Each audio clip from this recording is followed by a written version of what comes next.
요한계시록 7장 6장 17절에 보면은 그분의 진노의 큰 날이 이르렀으니 누가 내게 서리오 하고 7장으로 이어지죠.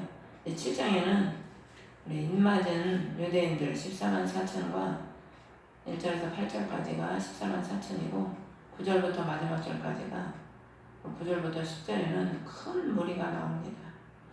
진노의 날에 누가 설까? 그 답이 7장에 나와 있는 거예요. 성경을 볼 때는 성경에 질문이 있고 질문만 있는 게 답 아니고 답도 있습니다. 그러니까 우리가 성경을 자세히 보면은 다 짝이 있고 말씀 안에 말씀의 비밀이 다 해석이 되죠. 1절에 보면은 7장 1절에 이 일 뒤에 내가 보니 이 일이 무슨 일이겠습니까? 일곱 봉인 심판 일 뒤에 이제 7장이 이어지지 않습니까? 그러니까 일곱 인 그 일 뒤에라는 그 말이죠. 내 천사가 땅에 내 모퉁이에 서서 땅에 내 바람을 붙잡아 바람이 땅이나 바다에나 어떤 나무에도 불지 못하게 하더라. 내 천사가 땅 내 모퉁이를 바람을 붙잡고 있다는 거예요. 이 바람은 환란의 바람을 의미하는 겁니다. 에레미야 25장 32절에 보면 만군의 주가 말하노라 보라 재앙이 나아가 민족에서 민족에게 이르고 큰 해오리 바람이 땅의 경계에서 일어나리라. 큰 해오리 바람이 뭐겠어요? 환란의 바람이지요. 경계 땅의 모퉁이 경계를 붙잡고 있던 천사를 하나님께서 명하면 그 환란의 바람이 땅의 경계에서 일어난다는 거예요. 오늘날의 코로나도 보면은 민족에서 민족으로 지금 이동을 해서 전 세계에 퍼졌잖아요. 환란이 민족에서 민족으로 이동을 해서 온 땅에 임하게 되는 겁니다. 근데 아직은 때가 아니기 때문에 그 바람이 환란의 바람이 불지 못하게 하나님께서 붙잡고 계신 거죠. 그 붙잡고 있는 이유가 2절에 나오는데 또 내가 보니 살아계신 하나님의 인을 가진 다른 천사가 동쪽으로부터 올라와 동쪽은 해가 뜨는 쪽이죠. 하나님의 은혜가 그쪽에서 임하는 그런 쪽이지요. 땅과 바다를 해할 권능을 받은 천사에게 큰 음성으로 3절에 이제 다 답이 나와 있는데 우리가 우리 하나님의 종들의 이마 안에 인을 찍어 그들을 봉인할 때까지 땅이나 바다나 나무들을 해하지 말자. 그러니까 하나님의 종들 아무나 종이라고 칭해주지 않습니다. 우리가 예수를 믿는다고 해서 다 너는 내 종이다 그렇게 칭해주지 않아요. 우리가 진정으로 그리스도의 종이 된 사람, 종이 둘로스 종이죠 헬라어로. 근데 온전히 주인의 뜻에 목숨까지도 버릴 수 있는 그런 자세와 삶을 살아가는 자를 하나님께서는 자신의 종이라고 하지 아무나 종이라고 안 하거든요. 그렇기 때문에 그 아론과 미리암이 모세를 대적할 때 하나님께서 내가 많은 선지자들에게 말도 하고 꿈도 보여주고 다 하지만은 모세는 너희들과 다르다. 모세는 내 집에 충성하는 종이라고 그러거든요. 그러니까 선지자가 다 같은 선지자가 아니고 목사라고 해서 다 같은 목사가 아닌 거죠. 하나님이 다 인정하시는 그 종이 따로 있는 겁니다. 사람들은 근데 그걸 잘 모르죠. 그 이마 안에 인을 찍어서 봉인할 때까지 하나님께서 환란의 바람을 불지 않도록 붙잡고 계시는 거예요. 그 수가 오늘 우리가 4절부터 이스라엘의 12지파에 14만 4천인데 하나님께서 각 지파별로 12만씩 다 정해놓은 숫자가 있다는 거예요. 12,000명씩 각 지파별로 해서 14만 4천 정해놓은 숫자가 있는데 그 숫자가 인이 이마 안에 다 찰 때까지 들어올 때까지 환란의 바람을 붙잡고 계신 거죠. 그러니까 이 마지막 때 우리 하나님이 지금 환란의 바람을 붙잡고 계신 이유가 그 하나님이 휴거 성도들이 그 수가 차기까지 지금 아직 환란의 극한 바람을 불지 않는 겁니다. 그래서 오늘 보면은 이 14만 4천은 그 수를 들었다고 했지 이 14만 4천이 뭐 하늘나라에 있었다 이런 말씀이 없어요. 그냥 그 수만 들은 거예요. 그 숫자만. 이마 안에 봉인이 돼야 될 그 숫자만. 근데 여기 지파들을 보면은 12지파 중에서 단 지파와 에브라임 지파가 여기 빠져 있습니다. 그 대신 요셉과 베냐민 지파가 들어가 있는 거예요. 요셉과 베냐민이 요셉의 동생이죠. 근데 여기 단 지파가 없어요. 원래 12지파에서 단 단지파가 여기 빠져 있는데, 그럼 단지파가 왜 빠졌냐?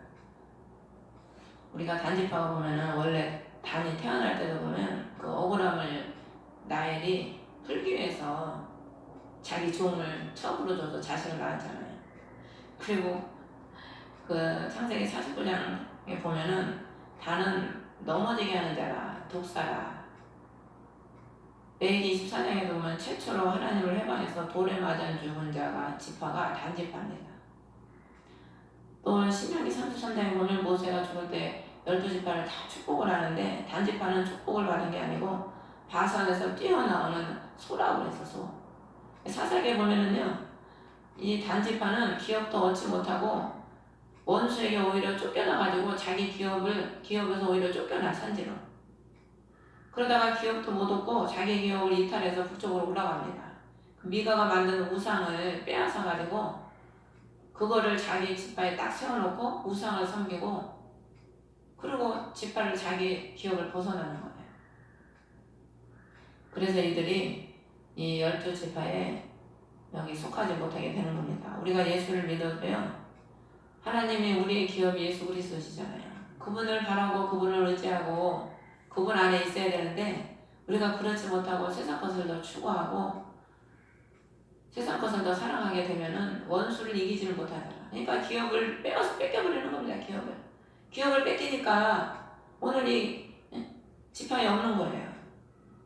에브라임 지파도 그 호세아의 에브라임 지파의 죄악이 다 기록이 돼 있어요. 에브라임 지파가 행음하고 사람의 명령 듣기를 좋아하고 열방에 혼잡되고 죄의 재단을 만들고 하나님의 전에서 한을 품고 또 듣지 않고 하나님의 말씀을, 하나님의 사랑을 알지 못하고, 예수를 믿어도 우리가 보면은 하나님의 명령을 듣지 않고 성령의 음성을 듣지 않고 예수를 믿는다고 하면서도 용서하지 못하고 하나님의 집에서 원한을 품고 미움을 품고 그런 성도들이 얼마나 많습니까? 그건 참된 하나님의 성령이 그 안에 내주하시고 역사하신다고 볼 수가 없지요. 그렇기 때문에 여기에 인맞은 성도에 그 안에 들어가지 못하는 거죠.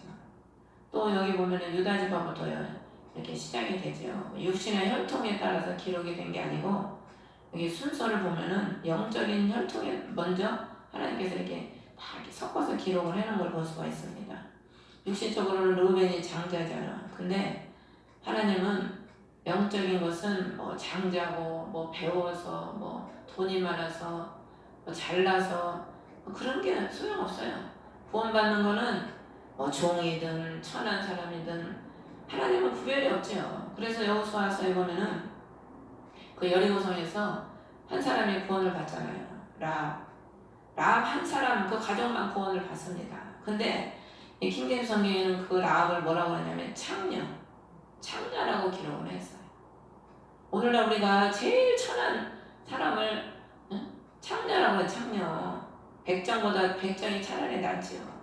몸 파는 사람을 누가 좋아하겠습니까? 제일 천하게 경멸의 얘기죠. 경멸의. 근데 그 창녀라고 기록을 해놨습니다. 라합을. 하나님은 아무리 인간이 가증하고 천하게 본다 해도 자신을 믿는 사람을 자신의 흘리신 피로 거룩하게 해서 그 사람을 구원해 주시는 거죠.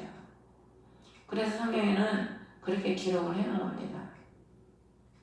그래서 이 12지파에서 12,000씩 이 14만 4천이 인을 맞을 때까지 하나님께서 그 환난의 바람을 다 묶어놓으시는데, 이 인맞은 자들이 언제까지 있냐면은 그 다섯째 나팔 그때까지도 땅에 인맞은 자를 해하지 말라 그 말씀이 나와요. 다음 장부터 이제 그때까지 아직 이 인맞은 자들이 땅에 있는 거죠.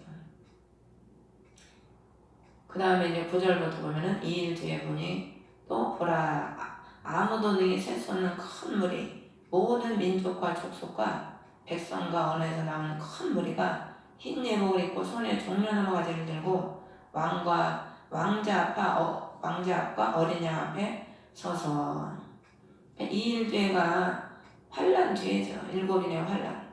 7인의 환란을 통해서 많은 사람이 순교했다고 그랬잖아요. 또한 그 역사의 그 시간 속에서 많은 사람들이 그리스도의 참된 제자의 삶을 살기 위해서 많은 사람들이 순교하고 고난의 삶을 살았죠. 그 많은 민족들, 그들이 우리보다 앞서 구원받은 환난을 겪고 구원받은 그들이 다 하나님과 자신을 위해서 죽어주신 순전한 어린 양 앞에서 다 서 있다는 거예요. 서 있는데 흰 예복을 입고 손에 종려나무 가지를 들고 서 있다는 겁니다.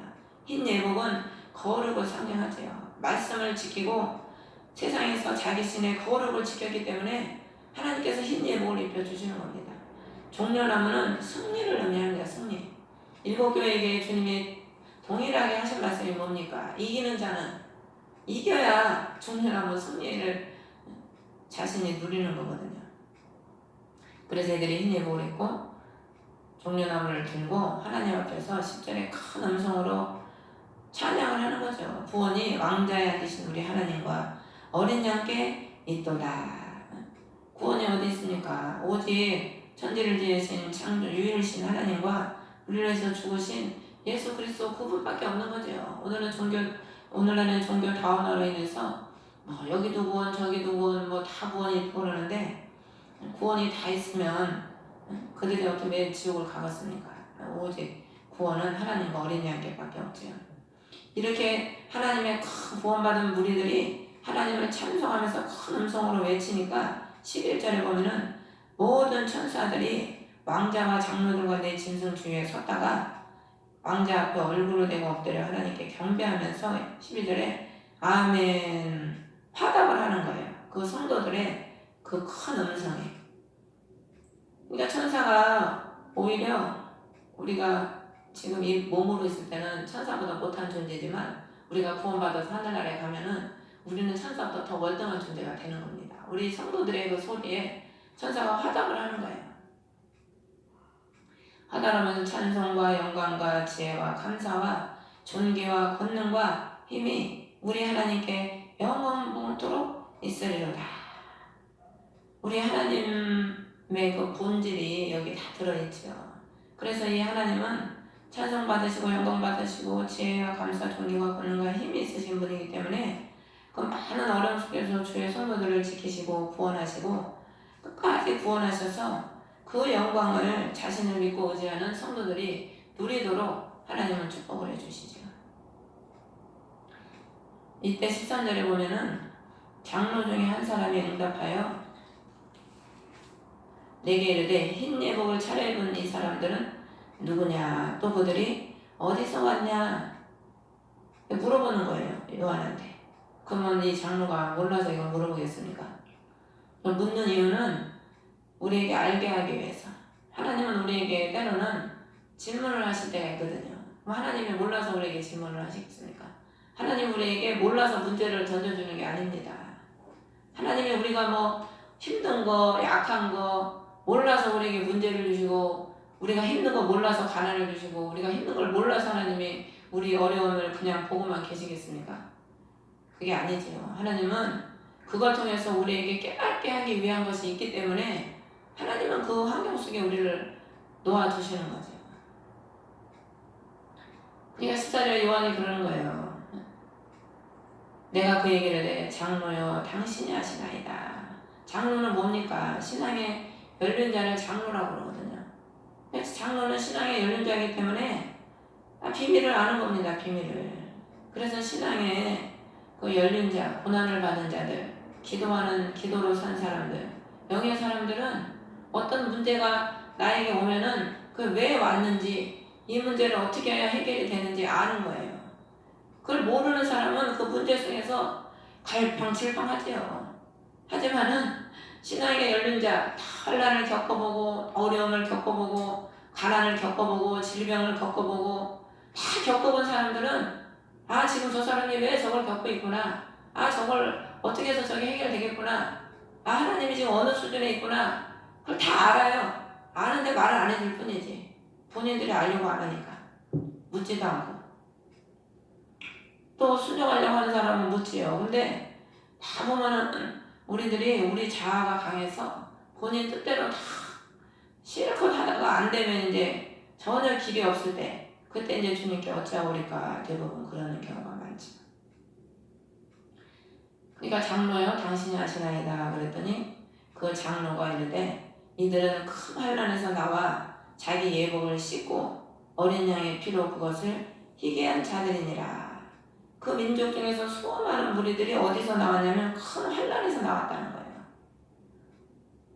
우리가 환난이라는 게 나와 여기서 환난에서 나와가 오다 가다라는 뜻인데 이게 헬라어로 메르코마이의 현재 분사형인데 큰 환난에서부터 한 번 나오는 게 아니고 계속해서 나오고 있는 모습을 보여주는 거랍니다. 계속해서 지금 환난 속에서 나오고 있는 거예요. 흰 옷을 입은 사람, 종려나무를 들고 흰 옷을 입은 사람들이. 그러니까 우리 예수 믿는 사람들은 그리스도께서 십자가에서 죽으시고 부활하신 그때부터 지금까지 주님께서 다시 오시는 그날까지 계속해서 역사적으로 환난에서 지금 성도들이 나오고 있는 거예요. 그 환난에서 나오는 성도들이 흰 옷을 입고 승리 종려나무를 들고 하나님의 보좌 앞에 서서 그 영광의 하나님을 찬양하는 거죠. 우리가 하나님 앞에 설교하면은요 환난을 다 겪어야 됩니다. 환난 없이 천국에 갈 수가 없어요. 주님이 많은 사람이 넓은 길로 가는데 좁은 길로 가는 사람은 심히 적다고 그랬잖아요. 좁은 길이 뭡니까? 말씀대로 사는 길이 좁은 길이거든. 예수님의 제자의 삶이 좁은 길입니다. 선수가 자기는 목사가 안 된다는 거는 목사가 되려면 완벽해야 되고 철저해야 되고 완전히 죽어야 되고 다 버려야 되고 그래서 자기는 안 한다는 거야. 그러니까 우리 목사님이 네가 모르는 게 있는데 목사만 그런 삶을 사는 게 아니고 예수를 믿으면 다 그런 삶을 살아야 돼. 그랬더니 가만걸? 이러더니 맞네. 가만히 생각하더니 맞네. 그러고 있는 거야. 예수님이 마태복음 28장에 너희는 온 족속으로 가서 제자를 삼으라고 그랬지 교인 삼으라고 안 했거든. 제자가 뭡니까? 제자는 스승을 따라가는 게 제자입니다. 그래서 14장에 시온산에 있는 사람들이 다 예수님을 따라가고 세상과 벗하지 않고 그리스도를 따라가는 자가 시온산에 그리스도와 함께 서 있었거든요.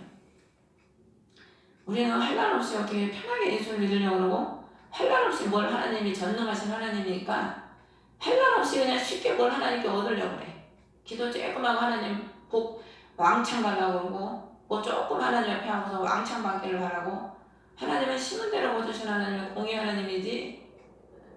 여러분 성경 창세기부터 계시록까지 성경 기록한 성경의 저자를 비롯해서 얼마나 성경에 나와 있는 인물들이 하나님의 백성들이 권한 없이 편안히 살다가 죽었더라는 사람이 있습니까? 한 사람이라도? 한 사람도 없어요. 에스더는 죽을 고비를 왕후가 돼서도 죽을 고비를 넘기잖아요. 룻도 보면은 그 고난의 길을 가지 않습니까? 그러므로 신부가 된 거지 편안히 그냥 배 두들기고 먹을 거 잘 먹고 누리면서 천국 같다는 사람이 없습니다. 환난 없이는 천국에 들어갈 수가 없어요. 욥의 환난, 로마서 5장에도 환난의 인내는 연단을 연다는 소망을 이룬다 그러고 다니엘과 새 친구 불 속에 들어갔다 나오고 사자굴에 들어갔다 나오고 히브리서 11장에 보면 믿음의 선진들이 다 그 어려움 속에서도 믿음을 지켰다는 그 말을 하는 게 바로 11장이에요. 믿음이 어떤 거라는 걸 알려주는 거죠. 죽음 속에서도 예수 그리스도를 믿는 그 믿음을 저버리지 않는 것, 그게 바로 믿음이라는 것을 알려주고 있는 겁니다. 어떤 환난과 어려움 속에서도 그분을 배신하지 않고 그리스도를 믿는 그 믿음을 저버리지 않는 그 사람이 참으로 믿음의 사람이고 천국의 백성이라는 거죠. 또 하나는 바울의 환난을 얼마나 우리가 잘 압니까? 바울의 환난. 먹지 못하고 입지 못하고 더위와 추위를 견디고 40에 하나 감한매를 3번이나 먹였다고 했나? 동족의 위험, 이방인들의 위험, 바다의 위험, 얼마나 많은 고난을 겪었습니까? 계시록 3장 18절에도 라오디게 교회 부자라, 돈 많으니까 부자라, 편안히 사니까 영적으로 어때요?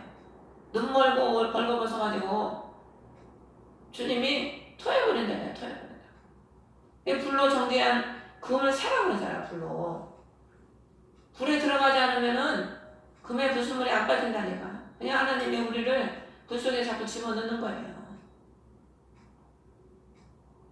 그래서 우리는 고난이 감사하죠. 고난이 지나고 보면은요, 고난을 겪을 때는 너무 힘들지요. 그냥 죽고 싶은 생각만 맨날 들지, 솔직히. 근데 이게 지나고 나면 고난이 얼마나 감사한지. 그 고난이 있었기 때문에 오늘날 내가 있고 주님과의 내가 이렇게 관계가 가까운 관계로 그리스도의 신부로 내가 되어질 수 있었구나. 고난이 얼마나 감사한지 몰라요. 고난을 아무나 받는 게 아닙니다. 하나님은 그것도 감당할 만한 자 주는 거지 그 감당도 못한 사람한테 고난 주시겠어요? 근데 하나님께서 그 고난 속에서 하나님이 우리를 만드시고 단련하셔서 오늘에 이르게 하신 게 너무나 감사한 거죠. 그 환난을 겪은 자들이 환난을 통해서 거룩하게 씻겨지고 환난을 통해서 거룩하게 씻겨졌기 때문에 흰 예복을 입은 거예요. 그래서 흰 예복을 차려입은 사람들은 누구냐? 어디서 왔냐? 어디서 왔습니까? 환난에서 나온 거예요. 이들이 하나님 앞에 서 있는 자들은 환난에서 나온 자들이고 흰 예복을 입은 사람들이죠. 그리스도의 백성들. 그래서 어린 양의 피로 환난에서 나와 예복을 씻고 어린 양의 피로 그것을 희게 한 자들이더라. 예복은 행실을 의미하는 거거든요. 우리가 환난을 통해서 우리의 말과 행실들이 거룩해지는 거죠. 그리고 그리스도의 그 흘리시는 거룩한 피로 우리 심령이 씻기고 거듭나서 영육간에 또한 거듭나고 거룩한 그리스도의 백성이 되는 거죠. 그래서 이들이 15절에 보면은 하나님의 왕자 앞에 있고 그분의 성전에서 밤낮으로 그분을 섬기느니라. 또한 왕자에 앉으신 분께서 그들 가운데 거하실 터인즉. 그리스도를 위해서 환난을 겪은 자들이 하나님의 왕자 앞에 설 수 있다는 겁니다. 그리고 그분 성전에서 밤낮으로 그분을 섬긴다는 거죠. 또 그리스도께서 그들 가운데 거하신다는 거죠. 부자와 누가복음에 부자와 나사로의 비유를 예수님께서 하시잖아요. 땅에서 다 누린 부자는 지옥 불 속에서 그 뜨거운 고통 속에서 목마름 속에서 살아가고 있고 고통을 당하고 있고 그 이 생에서 목마름 가운데 거지의 삶을 살았던 나사로는 아브라함의 품에 거하고 행복을 누리며 살고 있잖아요. 그래서 16절에 보면은 다시는 굶주리지 않고 목마르지 않고 해나 어떤 열기도 그들 위에 내리쬐지 아니하리니. 그러니까 이들이 당한 환난이 굶주림의 환난, 목마름의 환난, 해의 열기 이런 환난을 당했다는 거예요. 그리스도 때문에.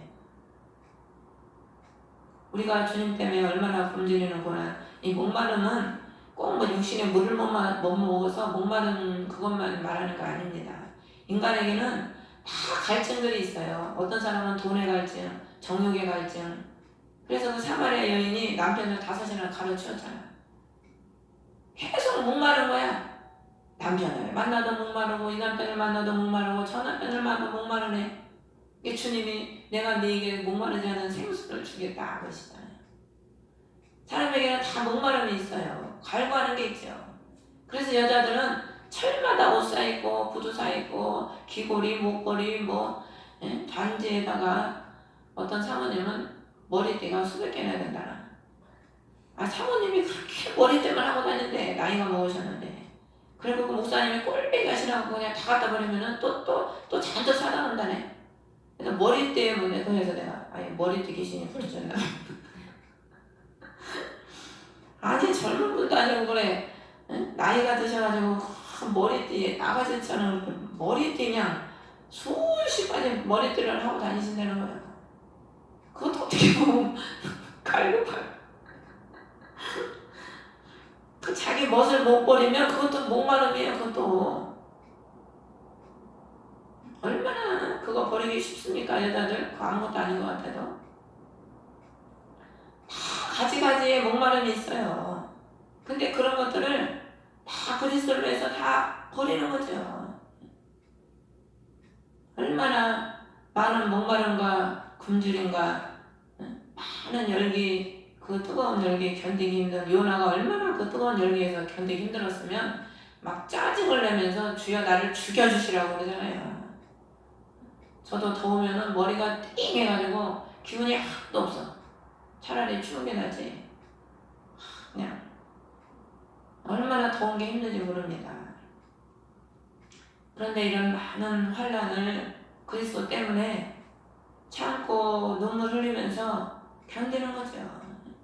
저도 지금까지 얼마나 많은 목마름과 굶주림과 주님 사명길 오느라고 꼭 복음만 증거하고 고난 받느라고 그런 게 아니에요. 주님 사명길 오느라고 재산 다 버리고 핍박받고 못 먹고 못 입고 눈물 흘리고 좋은 집에서 못 사니까 그냥 여름에 덥고 겨울에 춥고 얼마나 많은 고난을 받았는지 모릅니다. 그 흘린 눈물이 몇 도가니는 되죠 진짜. 주님 뜻대로 살려고 사명 감당하려고 주님 기쁘시게 하는 삶을 살기 위해서 그런 고난을 마다하지 않고 지금까지 온 거지요. 17절에 보면은 왕자의 한가운데 계신 어린 양께서 그들을 먹이시고 이 땅에서 그리스도 때문에 굶주리고 먹지 못한 자들을 그 그리스도께서 함께 하셔서 그날의 그 왕자 하나님의 나라에서 먹여주신다는 거예요. 살아있는 샘물들로 그들을 인도하신다는 거예요. 목마름의 삶을 살았잖아. 그리스도 때문에 이 땅에서. 그리스도 때문에 목마름의 삶을 살았기 때문에 영원한 영생의 그 물로 인도를 하신다는 거죠. 또한 하나님께서 그들의 눈에서 모든 눈물을 닦아주시리라. 얼마나 많은 눈물을 우리가 주님 따라가느면은 답답해서 눈물을 흘려, 슬퍼서 눈물을 흘려, 억울해서 눈물을 흘려, 얼마나 많은 눈물을 흘리는지 몰라요. 안 믿는 사람에도 핍받지, 믿는 사람에도 멸시받지, 없으니까 또 멸시받지. 흘릴 게 눈물밖에 없지 뭐. 주님이 그 눈물을 그날에 다 닦아주신다는 거예요. 다 시원해 주신다는 거죠. 눈물을 주님이 다 시편에 보면은 눈물병에다 다 담아놓으신다고 그러잖아요. 우리 눈물.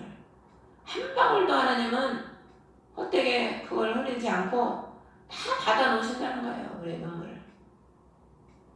하나님이 우리의 눈물을 귀하게 보시는 거죠. 그래서 우리가 참 환난을 통해서 우리 하나님은 눈물을 흘리게 하시고 그 눈물을 통해서 심령을 깨끗하게 하시고 또 그 흘린 눈물을 하나님은 시원해 주시는 거죠. 그래서 시편 23편에 눈물 골짜기를 통행할 때에 어둡고 험난한 그 골짜기를 눈물 없이 갈 수 없지 않습니까? 에베레스트라고 하는 그 소가 지금 소는 가면은 어떻게 돼요? 죽어야 돼. 죽어. 살 길을 가는 게 아닙니다. 살 길을.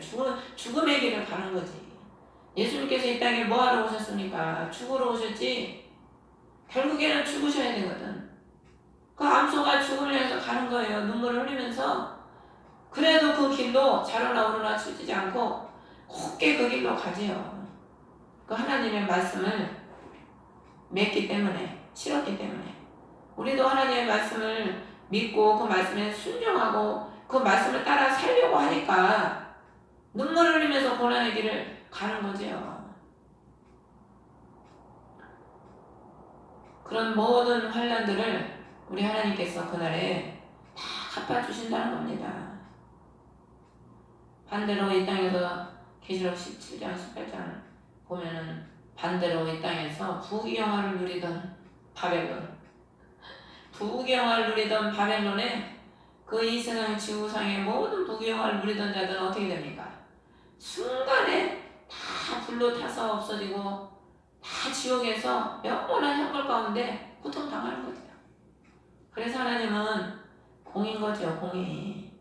그러므로 저와 여러분들이 그리스도를 따라감으로 인해서 받는 그 많은 어려움들이 있습니다. 다 이런저런 사람에게 하지 말 못할 많은 어려움들이 있죠. 하지만 우리 주님은 여러분들의 그 어려움을 다 알고 계시지 않습니까? 다 몰라서 주님이 그냥 계시는 게 아니기 때문에 다 아시기 때문에 우리 하나님이 다 때가 되면은 다 갚아주시지요. 저도 막 힘들 때는 하나님 앞에 눈물을 흘리면서 하나님 제 꼬라지 좀 보십시오. 하나님 보시지 않습니까? 그러면서 눈물 흘린 적이 1, 2년이 아니었죠. 그런데 우리 하나님은 어느 때가 되면 그 눈물을 이 땅에서도 하나님이 닦아주시고 또 영원한 나라에서 하나님이 주를 위해서 흘린 모든 눈물을 그날에 다 닦아주시고 또 영광으로 갚아주신다는 것을 지금 말씀하고 계십니다. 그래서 계시록은 중간중간에 하늘의 경배가 나와요. 이들이 지금 하늘에서 하나님께 경배하는 모습이거든. 그래서 계시록의 기록의 한 이유가 우리의 고난을 속에서 그리스도를 따라가는 주의 백성들에게는 이러한 영광이 기다리고 있다. 그걸 우리에게 깨닫게 하기 위해서 이걸 기록을 해놓은 겁니다. 주일날 가서 그 목사님하고 얘기할 때 천년왕국 얘기하면서 그런 얘기를 하니까 그 목사님은 그러시는 거예요. 아이 그런 건 필요 없다고. 현재 내가 예수를 잘 믿고 형제를 사랑하고 베풀기만 하면 되지 뭐 훗날 얘기는 뭔 소용이냐고. 그래서 내가 아이 목사님 훗날 얘기가 필요 없으면 성경에 왜 기록을 해놨겠어요. 그리고 우리가 하늘나라에서 하나님이 너희들이 이렇게 하면 하늘나라에서 이런 영광이 있다. 그거를 알려주시고 보여주셔야 우리가 그래도 그 소망을 가지고 힘들어도 참고 가는 거지. 아니 하나님이 뭐 실컷 고난받는데 어떻게 해주겠다는 말도 없으면은 아니 이거 도대체 고난은 죽살게 받는데 이거 나중에 어떻게 되는 거야? 모르지 않습니까? 그래서 목사는 그래서 제가 그랬죠. 목사는 이것도 알아야 되고 저것도 알아야 되고 이것도 받아들일 줄 알고 저것도 다 받아들일 줄 알아야 된다. 한 가지만 주장하면 되겠냐. 가르치는 입장에 서 있으면 이 사람 말도 듣고 저 사람 말도 듣고 소화를 할 줄 알아야지. 또 대놓고 또 한마디 바른 소리를 해주고 하지. 그래서 우리가 성장을 하면은 어쨌든 간에 우리가 더 넓게 더 높게 더 많은 것을 보게 되죠. 영적인 것도 여러분들이 성장하는 것만큼 하나님의 크고 놀라운 것들을 더 여러분들이 누리고 보고 알게 될 수 있습니다. 그러므로 여러분들이 더 신앙이 성장되게끔 여러분들이 사모하고 기도하시는 저와 여러분 되시기를 주의 이름으로 축원합니다. 하늘에 계신 우리 아버지 이름이 거룩히 이름을 받으시고 나라의 마음씨